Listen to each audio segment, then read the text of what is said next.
কেমন আছো তোমরা সবাই? আমার কাঁচা কাঁঠাল রান্না করতে করতে জিন্দিগিটা আমাতামা, বুঝছো?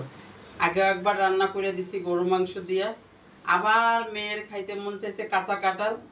এখন আজকে আবার নিয়ে আসছি, তো দেখি এটা কি দিয়ে আজকে রান্না করা যায়। চলো কাঁঠালটা কাইটে নি। আর তোমরা কে কে কাঁচা কাঁঠাল রান্না করে খাইছো? আর তোমরা কে কি দিয়া কি কি দিয়ে কাঁচা, আমি তো একবার গরু মাংস দিয়ে রান্না করছিলাম। আর রান্না করা যায় সব কিছু দিয়ে, even নিরামিষও করা যায়। তোমরা কে কিভাবে রান্না করে খাও, আন্টিরও একটু জানাইও, চেষ্টা করব তোমাদের মতনও রান্না করার জন্য। এই যে পানি নিছি, হলুদ দিয়ে দিলাম। এই যে কাঁঠালটা কাইটা নেব। উড়িস যেমন চাইছিলাম সুন্দর আছে, ঠিক তেমনই হয়েছে, একদম জালি।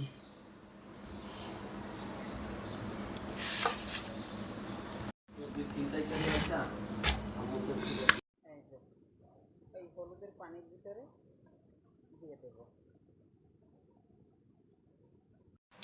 কাঁঠাল সব কাটা হয়ে গেছে, এবার এইভাবে কিছুক্ষণ লাইরে সেরে নেব, গায়ের কষটা ভালো করে উঠে যাবে। দেখো কষ কিন্তু পানি, এই যে পানির ভিতরে কিন্তু ঝুড়ি ঝুড়ি ঝুড়ি ঝুড়ি কষ।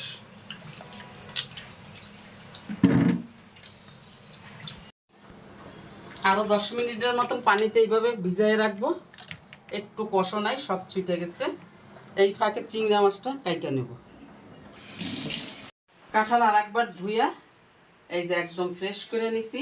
এবার কাঁঠাল সেদ্ধ দেব।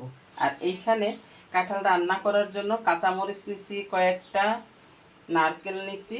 এইটা কাঁঠাল সেদ্ধ হইতে হইতে এইটা বাইটা নেব। চিংড়ি মাছও কাটা হয়ে গেছে, হলুদ দিয়ে দেব। বাটা হয়ে গেছে, কাঁঠালও সেদ্ধ হইতেছে। এখন আমি চিংড়ি মাছগুলি একটু ভাইজা নেব, নুন হলুদ মাখাইয়ে নিছি। চিংড়ি মাছটা একটু ভালো করে ভাইজা নেব। চিংড়ি মাছটা উঠাই নেব, পেঁয়াজ দিয়ে দেব, লবণ দিয়ে দেব।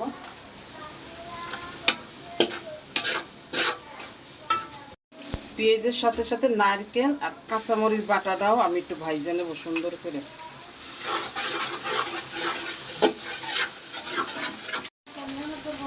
রসুন বাটা 1 চামচ, আদা বাটা।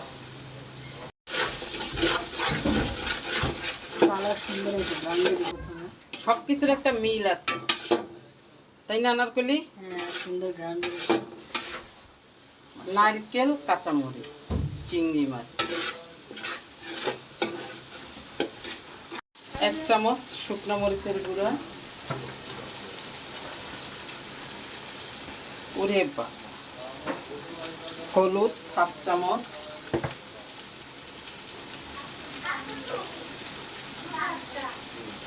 জিরা বাটা,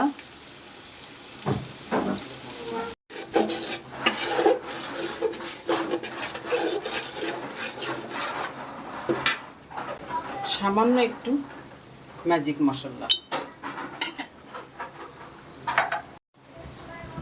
পানি দেব। ব্লেন্ডারে রসুন ফেটছিলাম, ধুয়ে দিয়ে দিলাম। এবার ভালো মতন সুন্দর করে কষাই নিতে হবে।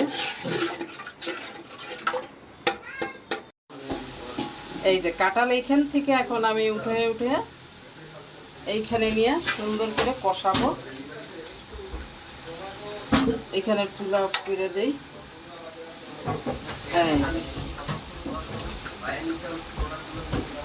সচরাচর এত ছোট কাঁঠাল পাওয়া যায় না কিন্তু, তাই না? হ্যাঁ, অনেক ছোটই আছে, ছোটই ঠিক আছে আমাদের জন্য।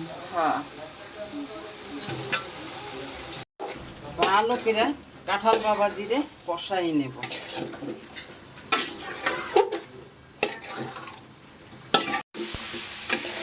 সুন্দর করে কষাই নিয়েছি। আমি ঠান্ডা পানি দেব না, কারণ তাহলে ঠান্ডা পানিটা দিলে সেদ্ধর ভিতর থেকে উঠাইয়া গরমের জায়গায় দিছি। এখন ঠান্ডা পানিটা দিলে সিজা লেগে যাবে, এই জন্য শুধু একটু কাল ভাঙাই নিচ্ছি পানি। কাঁঠাল আমার সেদ্ধ হয়ে গেছে।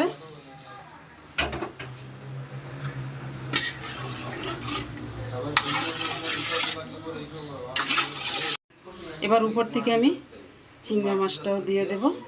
এবার ঢাইকা দেওয়া না, ঘরে অনেক মানুষ, সবাই কথা হ্যাঁ বলতেছে। সবাই কথা বলতেছে, বাস থাকুক। চলো, মাশাআল্লাহ, সেই হয়েছে আমার কাঁঠাল রানী। এই দেখো কাঁঠাল, কাঁঠালের তেল জেগে গেছে। কাঁঠালের তেল জেগে গেছে, গইলে গেছে, একেবারে গইলে গেছে। এই যে কাঁঠালের ঝোল রানতেছে। হ্যাঁ, না আর এত ঝোল থাকবে না, আর ওই হবে।